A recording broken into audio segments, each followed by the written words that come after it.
За өнөөдөр би та бүхэндээ нэг түүхийн тухай ярьж байна. Би нэг хүний зурхаг хийсэн аахгүй. Тэгс чи өнгөрсөн насны амьдрал дээр тэр хүн анагаахч хүн байсан. Тэгээд анагаахч хүн байжгаад тэгээд анагаадаг авиас чадвараасаа болоод аа, шатаагдж өгсөн юм билээ. За тэгээ би шатаагдж өгсөн гэдэг нь бол мэдээгүй. Тэгээ тэр хүнтэй ярилцчих замдаа та өнгөрсөн амьдралдаа нэг амьдралдаа ангаадаг юм итгэдэг хүн байсан юм байна. За тэгээ тэрнээсээ бол юу нөхсөн юм байна.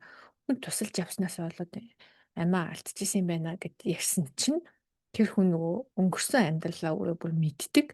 За тийм хүн байсан.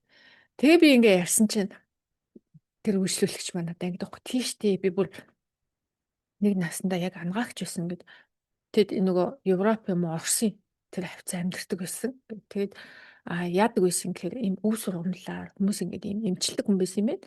Тэгээд тэр нь одоо яг бидний амьдралд бол ойрхон төрөөгүй бас нэлээд олон жилийн бүр ингээд өмнө төрсэн тийм хүн байсан. За тэгээд яаж тэр хүн анаадаг авьяасаасаа болоод өгсөн гэхээр галж шатаагдчих өгсөн гэдгээ бүр өөрөө мэддэг. Тэрийгээ бүр өөрөө ингээд ойлгоцсон тэрнийгээ тийм ажилтсан байсан. За хүн болгон мэдээж өөрийнхөө өнгөрсөн амьдралыг бол мэдэхгүй. Яг гоо тоон зурхаагаас өнгөрсөн нэг амьдралынх нь юмнууд бол гарч ирдэг. Тэгээд энэ амьдралд юу чухал байна гэдэг нь бас айгүй гарч ирдэг байхгүй. Тэгээд тэрийг уншсан чинь тэр хүний хувьд яг анаадаг авьяастай байгаад одоо ч гэсэн энэ амьдралдаа ч гэсэн хүмүүсийг анаадаг тийм авьяастай. Гэхдээ энэ амьдралдаа хүнийг ангаахаас айдаг.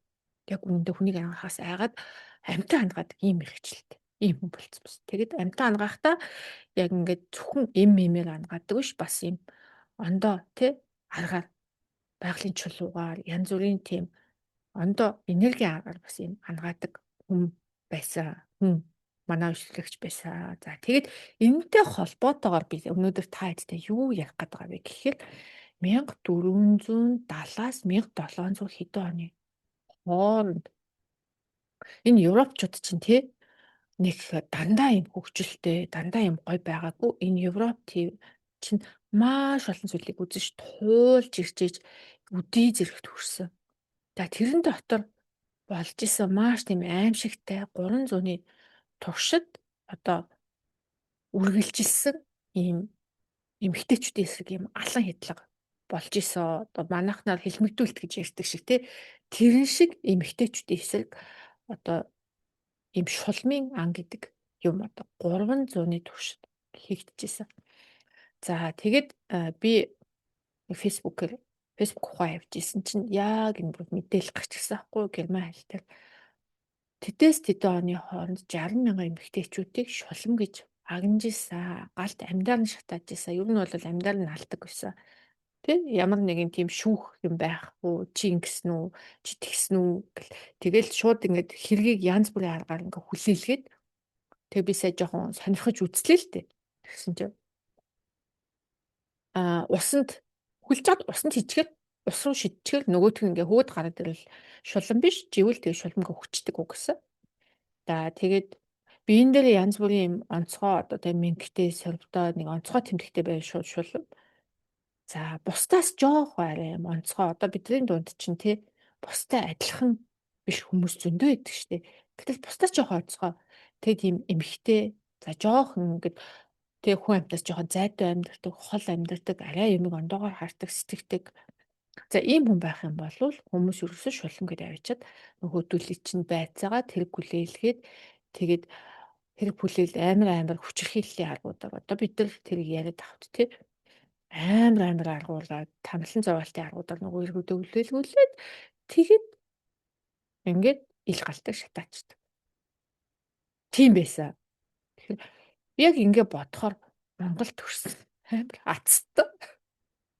Йоо бид нар ингээд талын Монголдоо зүгээр л ингээд мал сүгээ хариулаад тэгэл нүдэллээл ингээд хинд ч нэг тийм цахилахгүй хинчирээд нэг байрч авч зодоод янз бүрийн тулгаад ингээ алчихгүй хүн шиг айгүй айтайхан амьдэрдэг өгдөөцсөн маань одоо их гоё одоо амар тайван юм байна гэж бодож байгаа. Гэтэл энэ Европчууд би түүх сайн мэдэхгүй л дээ. Гэтэ зах цухаас нэг кино минь унаас харж байхад дандаа л нэг нь ирээл нэгнийгээ байлдаал, нэг нь нийс нөгөөтгөө байлдаал дандаа л нэг ийм юм байсан юм байна. За тэгэд яагаад би энэ шулмын тухай ярьж байгаа вэ гэхээр тэр үед ямар хүмүүсийг шулам гэж үздэг байсан бэ гэхээр жоохон эм тан найруулцдаг, өв сургамлаар хүн амьд өгөө дэмжилчдэг. Одоо бид нар чи ингээд жоохон бахта гадаа явж байгаад энэ тэнд шалбалчин штэ. Тэгэнгүүт чи би л ингэдэг гэсэн гадаа явж байгаа шалбалчингууд гэртээ орвол буцааш гадаа гарахгүй гээд гадаа гээд тоглох нь амар чухал учраас шууд ингээд нэг таван салаад тасалж аваад нөгөөтөө ингээд шүлсэж байгаа нэг энэ тэнд л наачдаг. За гэтэл иймэрхүү мэдээж иймэрхүү хүн биш л дээ. Энийг бол хүн болол мэдээ тий. Гэтэл нэг иймэрхүү арай жоохон ингээд хүнд ингээд тус болчих гэдэг нэг өв сургамал хандлаад хүнд өгчдөг, байгаль сонирхдог. За тэгээд дээр нь их бариад авчдаг. Альсэл хүнээс жоохон ийм ондоо сэтгэлгээтэй. За тийм эмгтээчүүдийг тэгэд ялангуяа нөхөргүй, тэг ганцаардмал, харч хамгаалах хүн байхгүй, өмөр хүн амтан байхгүй эмгтээчүүдийг шулам гэж хэрэг тулгаад бүгдийн маш олон хүмүүсийг алсан юм билээ. Тэгээд 300-ны туршид 60,000 эмэгтэйчүүдийг тэгж хэлсээр ингээ алсан байдаг. За тэгээд заримдаа ингээд хүмүүсийн тоон зураг хийж яхад иймэрхүү юм ингээ гарч ирдэг байхгүй. За тэгээд яг ингээд нэг уртныхаа амьдралыг өөрөө бүр ингээд ойлгоод мэдсэн тэр хүнтэй нь ярихад бас ийм юм гарч ирсэн. За тэгээд одоо би энэ сэдвийг бас яагаад ярьж байгаа вэ гэхээр эмэгтэй хүнийг тэгвэл яагаад тэгж амар тавьдаг байсан юм. Их талаас одоо энэ эртний Ром тий тэр нөгөө Микеланжело тэгэл гой гой баримлууд байдаг штэ тий. Манад ч гэсэн эмэгтэй хүний гой бурхан болгоол зануудзар одоо данзар авчаа гэл хүмүүс эмэгтэй хүний биеийг ингээд маш гоё ингээд бүтээгээл тий эмэгтэй хүн бол дайрах тэгэл ингээд нэг талаасаа мангар их шүтээд байгаа мөртлөө нөгөө талаасаа маш их юм нөгөө нэгдүгээр их мэдл өгөхгүй хоёрдугаарт одоо өөрийнхөө байж болохгүй дандаа юм сайн л байх ёстой. Одоо гэртээ өөр хүүхдээ хараад илүү дутуу юм хийхгүй л байж ах ёстой гэдэг ийм үзэл маш олон зууны туршид ингээд дарлаж ирсэн байгаа хгүй. За байж байгаа. За тэгвэл тэр шулмын ан гэдэг яагаад одоо тийм юм бий болсон юм бэ гэхээр тухайн үед Европт бол тий шийдлэх ухаан сайн хөгжөөгүй бүх юм шашнаар шийддэг тийм үү юусэн аахгүй би одоо ингэ сэтгэл судлалын түүх хичээлээ ингэ үзэж байхад тэр хүч тиймэрхүү тийм байсан байхгүй. Тэгээд хүмүүсийн сэтгэл санаа бол нөгөө шинэ номлогч дээр очиод нүглээ намжлах энэ төр гэж ярьдаг шүү дээ. Тэгж ярьж юм сэтгэл санааны шашин болвол сэтгэл санааны дэмжлэгч үзэлдэг амьдралынх нь нөгөө бараг асуудлыг шийддэг бүх юм зааж өгдөг ийм байсан. Тэгээд их хүмүүс нэг боловсралгүй харахгүй бүтүүлэг. За тэгээд Европ тэр үед нөгөө харт тахал аягүй гардаг ус байж байгаа л янз бүр өвчин гараад хүмүүс нүхээ хэлтэй.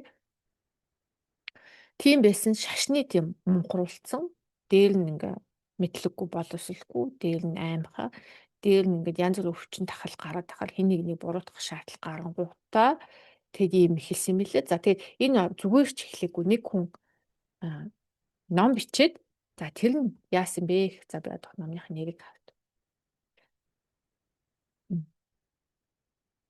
Хамгийн эхлээд ер нь шулан болон гэж нэх их тийм байдгүй байжгаад за энэ үе нь болохоор 1450-аас 1750 оны хооронд ингээ баг 300 шүү тий 15 дугаар зуунд эхлээд оргил үе нь 1500-аас 1600 онд яг энэ шулмын ан аягүйс эд явж байгаа. Тэгээд 18 дугаар зуун 1700 оноор арай ингээд буурсан байдгийн байна. За тэгээд Герман болон Европын маш олон хүмүүс цааслуулсан. Тэгэхээр энэнийх нь үр нөлөө нь Америкт ч гэсэн байжсэн. Тэгээд энэ шулмын ангийн хамгийн одоо нэртэй юм хэрэг одоо энэ тэ шүүх юм юу 1692 онд Салеми хэрэгэд Америкт юм болж исэн юм хэрэг байдаг. Энд дээр маш олон хүнийг шулам гэж байрч хорж исэн байдгаа. Тэгээд нөгөө тэр үчи шашны ингээд нөлөөнд амар автцсан янз бүрийн юмнаас их айдаг шашин чөтгөр гэж байдаг муу тэр гэлээдэг штэ тий. Тэгээ шулам гэхээр энэ чөтгөртэй гэрээ хийцэн хүн гэж ойлгоод айдсан дээр шашны үзэл нийлээд ингэсэн. За тэгэд 1487 онд бичигдсэн шулмыг хэрхэн таних байцаах шийдэх тухай гэдэг гарын авлага анх гарсан юм байна. За тэгээд энэ ном гараад тэр үед нөгөө ном хэвлэж болдог юм технологи нэвтрээд нөгөөдхий чинь хевлээд Европ даяар хевлээд за тэгээд тэр үеэр нь хаш тахал гэдэг өвчин гараад дайн гараад өсөглөн гараад арт нийтэд нэг тийм хэцүү үе байснаас энэ зүйл болжээ. За гол зохиолч нь Хайнрих Крамер гэж хүн байдаг юм байна. За тэр үеийн Holy Roman Empire буюу Ромын одоо эзэмшлийн газар нутагтэр ингээд бичигдчихсэн. Ром ч одоо нэг шашны маш гол төв шүү дээ, тий. За тэгээ энэ номон дээр шулам гэдэг нь болохоор жинхэнэ аюултай хүн, одоо чөтгөртэй гэрээ хийцэн хүн, одоо тий ер нь бол энэ бол бодит амьдрал дээр байдаг зүйл. Тэгээд энэ яаж таних уу, яаж байцаад ирүүтэн шүүх үү, ялах уу, одоо тий гэдэг бүх зүйлийг энэ номон дээр ихэнх зүйл ингээд бичсэн. Тэгээд тэр Герман, Франц, Швейцарь, Шотланд, Итали тэгээд тэрнээсээ халиад бүр Америкт үзсэн. За тэгээд энэ номыг яг гарын авлага шиг ашиглаад за ийм байсан байжээ.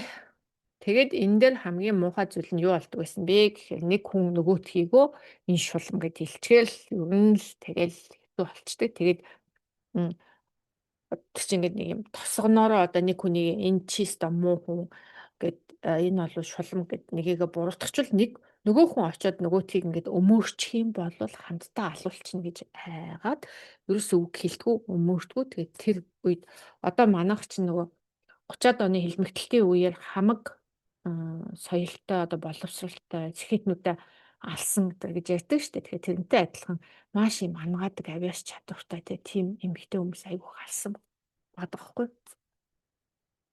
За ихэвчлэн ургамлаар эмчилдэг, их барьдаг, эмч хийдэг, ганцаараа амьдарсан, жоохон арай олноос онцгой өрөө хорой байдаг ийм хүмүүсийг ингээд алдаг байжээ. За тэгээд түрүүн ярьжсэнаар би энийг яг ингэж бодоод байгаа хгүй. Яагаад эмэгтэй хүнийг эмэгтэй гэдгээр нь байлгахаар тэр нь хинт ингээд юм амар ашиггүй хинт юм бай. Ингээд айгаад байгаа юм. Тий одоо бид нар ингээд би өөрийгөө ингээд бодоод үзэхээр одоо манай нийгэм ч гэсэн эмэгтэй хүнийг яг ингээд өөрийнхөө маш юм секси, маш юм эмэгтэйлэг одоо тий яг ингээд өөрийнхөө дотор байгаа тэр секси байдлаа, эмгтээлэг байдлаа гадагшаа гаргаж болохгүй. Яа тэгэхээр чи айлгуутаад байна. Чи болохгүй байна. Одоо тэр надыг жогмогч нүр амаа будлаа, үс мүсээ тайрч болохгүй. Одоо юу ч тий айлгуутаж болохгүй муу сайн алцсан айлгүй юмнууд. За богино юу бөгөмсөж болохгүй ч ингээд айгүй тийм эмгтэй хүний эмгтээлэг байдлыг маш багаас нь дагшдаг байсан. Гэтэл эн чинь зөвхөн манай үеийнхэнд болцсон асуудал ерөөсөө биш. Ингээд хитэн 100-ны туршид эмэгтэй хүнийг ерөөсөө өндийлгэж болохгүй. Одоо тий гэрийн баг галтгооноос гаргаж болохгүй. Үр хөвгт төрөлөл тэр одоо гэрийн галтгоондоо тэр хитүү хөвгтө харгал ингээл байж их ёстой гэдэг ийм хитэн 100 давсан эрчүүдийн юм давамгаалалтай нийгмийг бүтээсэн байгаа байхгүй. За тэгээд одоо ингээд жоохон энерги энэ төр сонирхоод ингээд яваад эхлээд эмэгтэй хүн чинь өөрөө бүтээгч нэрхтэй. За эмэгтэй хүний тэр эмэгтэйлэг байдал одоо манайхан бас ярьдаг штэ хатан ухаан, суу ухаан гэж ярьдаг. Гэтэл энийг ингээд юусаа гаргахгүй ингээд одоо боглоо, базаа, боомлоод ингээд хитэн зүй явчихаар чинь одоо бидний энэ одоо нийгэмдээ те дандаа юм эмэгтэй яаж байхаа ойлгохгүй.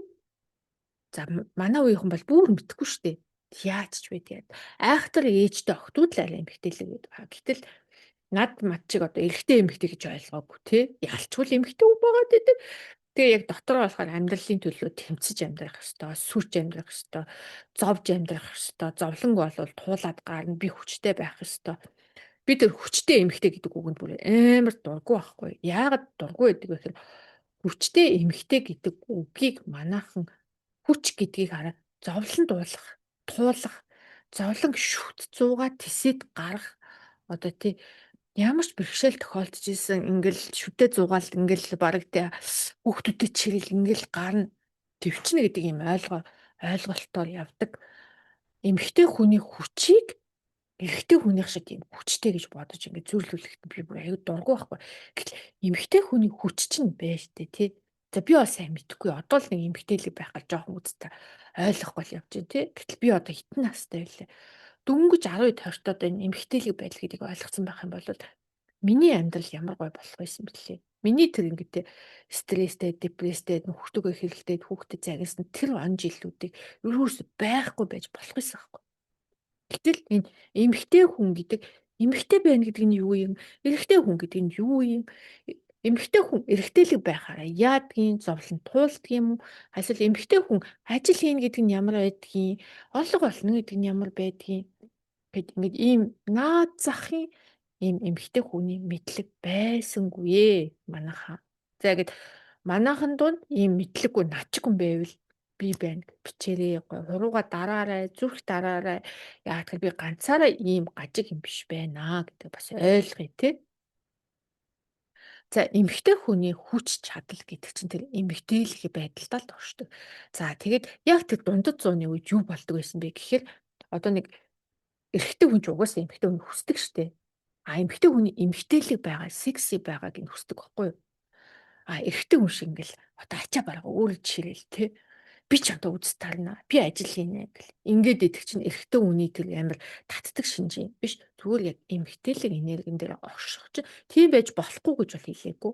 Ажил дээр тийм байж болно. Гэхдээ өөрийнхөө нөхөртөө найз залуутайдаа эмэгтэйлгээр байх хэрэгтэй юм байлээ шүү.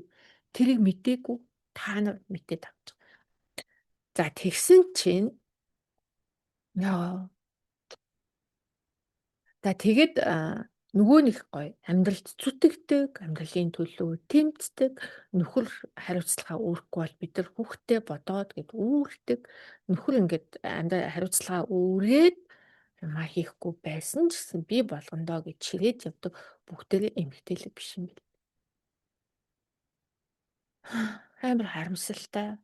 Манай одоо тий нийгэмд ийм юм айгүйх байгаа. Тэр нь айгүй харамсалтай. Тэгэд маш олон юм эмэгтэйчүүд бид нар хэр эмэгтэйлэг байхаас хэр нөгөө одоо тэр чинь бид нар яриад хатуу ухаан тий эмэгтэйлэг одоо суу ухаан гэж яриад байгаа шүү дээ. Гэтэл тэр нь би өнгөрсөн жил гэж бодож байсан байхгүй. Тэр хатуу ухаан суу ухаан гэдэг чинь одоо надад л байдаг зүйл биш юм байна. Тэр нөгөө доохын онгой гэдэг чинь доох гэдэг юм орж ирсэн гэлээ. За тэгээд тэр нь хөдөөний малчи тэр нь ч маниусаар наагдахгүй дээ. Тэр дээгүүр идэд дуусна гэдэг шиг. Тэгээ маниж тэр над мад мити юм ч одоо тэр ойлгож хүртдэг те мэддэг юм биш юм байна гэж бодсон чинь тэр эмэгтэйлэг гэдэг зүйл чинь эмэгтэй болоод төрсөн бүх хүнд байдаг байглаасаа байдаг. Зүгээр тэрийг маш багтан хаваачаад дараад хайчдсан байна. Болохгүй гэд хайчдсан байна. За яа тэ энэ шулмын ан гэдэг чинь эндээс ихсүүлээд за энэс өмнө ч байсан угаасаа эцгийн эрхч ёстой нийгэм бид нар юмцчаа тий. Эмэгтэй хүнийг эмэгтэйлэг байхын даалдаг. Тэгээ энэ яг энэ үед чинь байна шүү дээ тий. Эмэгтэйчүүдийг ингэдэг байсан аахгүй. Одоо кино минон дээр үзээд тахад. Аюу сайхан хүүхэн. Тэгэн гут чинь эрэгтэй хүн ч дурлал шүү дээ. Дурлангуудаа янз бүрийн болоо жоохон буруудаад эхлэн гутаа энэ шулам энэ намайг тэр тий ичид хийж татсан.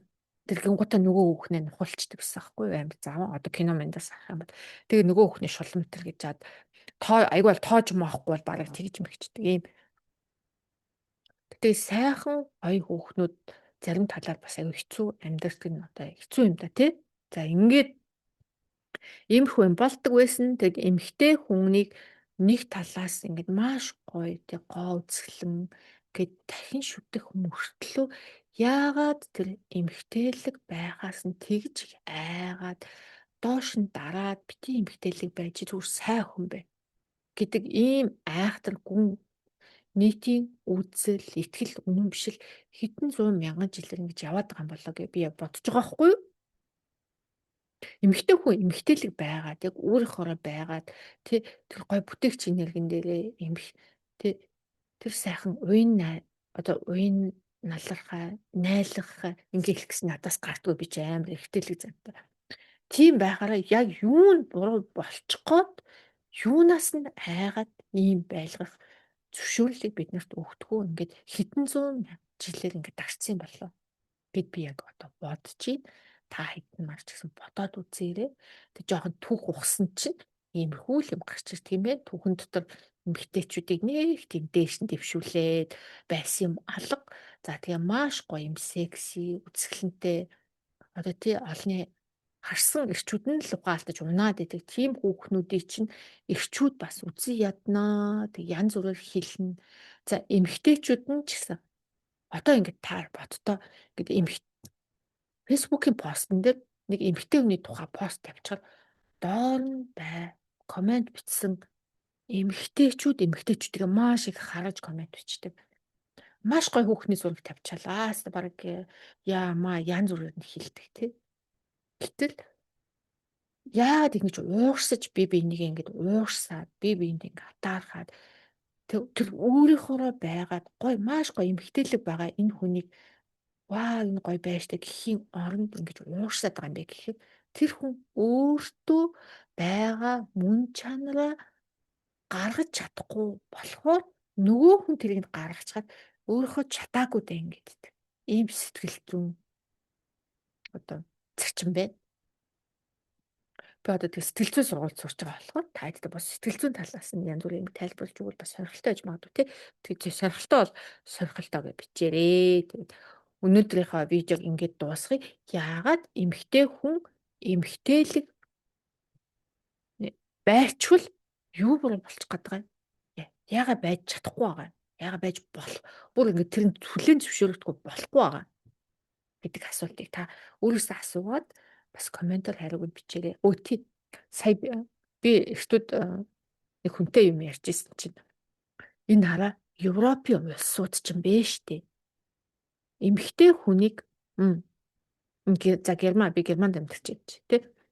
Германд 1977 оноос гэр бүлийн хууль шинжлэгдээд эмэгтэй хүн нөхрийн зөвшөөрлгүйгээр ажил хийж болно гэсэн юм байлээ. Гэтэл манайхан чинь нөхрийн зөвшөөрлгүйгээр бараг хэдэн онд ажил хийдэг байлээ тий.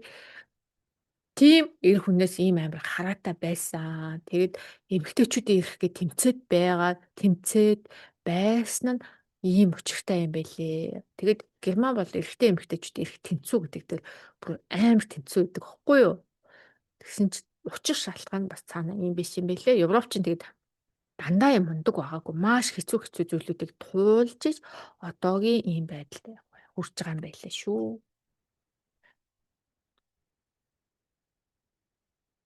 За дараагийн видеогоор уулзтлаа баяртай.